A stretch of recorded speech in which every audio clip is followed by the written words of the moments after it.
Ladies and gentleman, ರಾಜ್ಯದಲ್ಲಿ ಕಾನೂನು ಸುವ್ಯವಸ್ಥೆ ಹದಗೆಟ್ಟಿದೆ.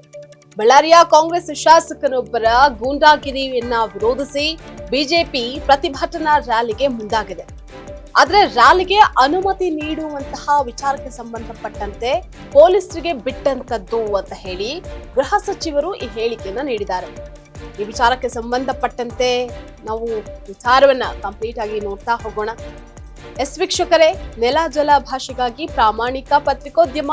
ನೀವು ನೋಡ್ತಾ ಇದ್ದೀರಾ ಫೋಕಸ್ ಟಿವಿ. ನಾನು ಸುಚಿತಾ.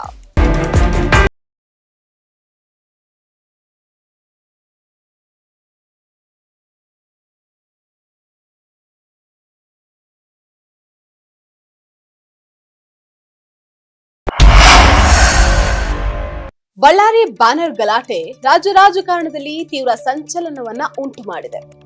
2026 ಜನವರಿ 1ರಂದು ಬಳ್ಳಾರಿಯಲ್ಲಿ ಬ್ಯಾನರ್ ಕಟ್ಟುವಂತಹ ವಿಚಾರಕ್ಕೆ ಸಂಬಂಧಪಟ್ಟಂತೆ ಗುಂಡಿನ ದಾಳಿಯಲ್ಲಿ ಕಾಂಗ್ರೆಸ್ ಕಾರ್ಯಕರ್ತನೊಬ್ಬನನ್ನ ಬಲಿ ಪಡೆಯುವಂತಹದ್ರ ಮೂಲಕ ಅದು ಅಂತ್ಯಗೊಂಡಿದೆ.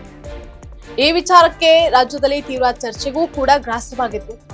ಜಿಲ್ಲೆಯಲ್ಲಿ ಕಾನೂನು ಸುವ್ಯವಸ್ಥೆ ಕುಸಿದಿರೋದನ್ನ ವಿರೋಧಿಸಿ ಕಾಂಗ್ರೆಸ್ ಸರ್ಕಾರದ ವಿರುದ್ಧ ಬಿಜೆಪಿ ಬೃಹತ್ ರ್ಯಾಲಿಯನ್ನ ಕೂಡ ಆಯೋಜಿಸಿತು.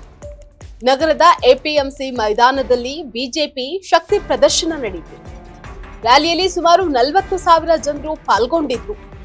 ರಾಜ್ಯ ಬಿಜೆಪಿಯ ರಾಜ್ಯಾಧ್ಯಕ್ಷ ಬಿವೈ ವಿಜೇಂದ್ರ ಸೇರಿದಂತೆ ಪಕ್ಷದ ಹಿರಿಯ ನಾಯಕರು, ಕಾರ್ಯಕರ್ತರು ಕೂಡ ಪಾಲ್ಗೊಂಡಿದ್ದಾರೆ. ಬಳ್ಳಾರಿ ಬ್ಯಾನರ್ ಗಲಾಟೆ ಬಿಜೆಪಿಗೆ ದೊಡ್ಡ ಅಸ್ತ್ರವಾಗಿದೆ. ಗುಂಡೇಟಿಗೆ ಓರ್ವ ಕಾರ್ಯಕರ್ತ ಸಾವನ್ನಪ್ಪಿರುವಂತಹ ವಿಚಾರವನ್ನೇ ಮುಂದಿಟ್ಟುಕೊಂಡು ಸರ್ಕಾರದ ವಿರುದ್ಧ ಸಮರಕ್ಕೆ ಮಾಜಿ ಸಚಿವರಾದ ಜನಾರ್ದನ ರೆಡ್ಡಿ ಹಾಗೆ ಬಿ ಶ್ರೀರಾಮುಲು ಸಜ್ಜಾಗಿದ್ದಾರೆ. ರಾಜ್ಯದ ಮುಖ್ಯಮಂತ್ರಿ ಕೇಳೋದಕ್ಕೆ ಇಚ್ಛೆ ಪಡ್ತೇನೆ. ಮಾನ್ಯ ಸಿದ್ದರಾಮಯ್ಯನವರೇ, ಕಾಂಗ್ರೆಸ್ ಸರ್ಕಾರದ ವಾಲ್ಮೀಕಿ ಸಮುದಾಯಕ್ಕೆ ನೀಡಿರ್ತಕ್ಕಂಥ ಕೊಡುಗೆ ಏನು ಅಂತೇಳಿ ಇವತ್ತು ರಾಜ್ಯದ ಮುಖ್ಯಮಂತ್ರಿಗಳು ತಿಳಿಸಬೇಕಾಗ್ತದೆ.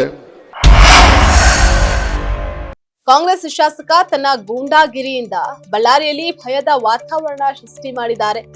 ಇದೇ ಹಿನ್ನೆಲೆಯಲ್ಲಿ ಶಾಸಕ ನಾರಾ ಭರತ್ ರೆಡ್ಡಿಯ ಬಂಧನಕ್ಕೆ ಬಿಜೆಪಿ ಆಗ್ರಹಿಸಿದೆ. ಯಲ್ಲಾಪುರದಲ್ಲಿ ದಲಿತ ಮಹಿಳೆಯ ಹತ್ಯೆ ಹಾಗೆ ಸುಳ್ಯದ ಬಿಜೆಪಿ ಶಾಸಕಿ ಭಾಗೀರಥಿ ಮುರಳ್ಯ ಬಗ್ಗೆ ಸಾಮಾಜಿಕ ಮಾಧ್ಯಮದಲ್ಲಿ ಅವಹೇಳನಕಾರಿ ಪೋಸ್ಟ್ ಹಾಕಿದಂತಹ ವಿಚಾರ, ಸರ್ಕಾರದಿಂದ ರೈತರ ವಂಚನೆ, ಗೃಹಲಕ್ಷ್ಮಿ ಹಣ ಪಾವತಿಯಲ್ಲಿನ ಭ್ರಷ್ಟಾಚಾರವನ್ನ ವಿರೋಧಿಸಿ ಬಿಜೆಪಿ ಪ್ರತಿಭಟನೆಯನ್ನು ನಡೆಸುತ್ತೆ. ಸರ್ಕಾರದ ಅಡಿಯಲ್ಲಿ ಮಾದಕ ವಸ್ತುಗಳ ಹಾವಳಿ ಕೂಡ ಹೆಚ್ಚಾಗಿದೆ. ಸರ್ಕಾರವು ಅಬಕಾರಿ ಆದಾಯದ ಗುರಿಯನ್ನ ಹೆಚ್ಚು ಮಾಡುವುದರ ಮೂಲಕ ಜನರನ್ನ ಹೆಚ್ಚು ಮದ್ಯ ವ್ಯಸನಿಗಳನ್ನಾಗಿ ಮಾಡ್ತಾ ಇದೆ ಅನ್ನುವಂತಹದ್ದು ಬಿಜೆಪಿಯ ಆರೋಪವಾಗಿದೆ.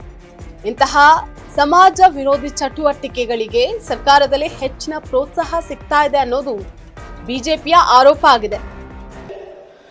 ಎಷ್ಟು ಅನಾಹುತ ಆಗ್ತಾ ಇದೆ ಅಂದ್ರೆ ಡ್ರಗ್ಸ್ ಮಾರಾಟ ಆಗ್ತಾ ಇದೆ, ಮಾದಕ ವಸ್ತುಗಳು ಮಾರಾಟ ಆಗ್ತಾ ಇಲ್ಲವ. ಮಾದಕ ವಸ್ತುಗಳು ಫೋನ್ ಮಾಡಿದ್ರೆ ಸಾಕು, ಲೊಕೇಶನ್ ಕಳಿಸ್ತಾರ.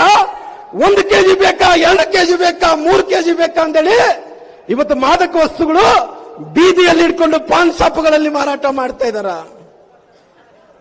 ಇವತ್ತು ಬೀದಿಯಲ್ಲಿ ಮಾರಾಟ ಏನ್ ಮಾಡ್ತಾ ಇದ್ರು, ಇವತ್ತು ಪೊಲೀಸರು ಏನ್ ಮಾಡ್ತಾ ಇದ್ರಿ? ತಮಗೇನ ಪಾಲಿದಿನ? ತಾವೇನ ಕಮಿಷನ್ ತಗೊಂತ ಇದ್ರ? ತಾವು ಆದ್ರೆ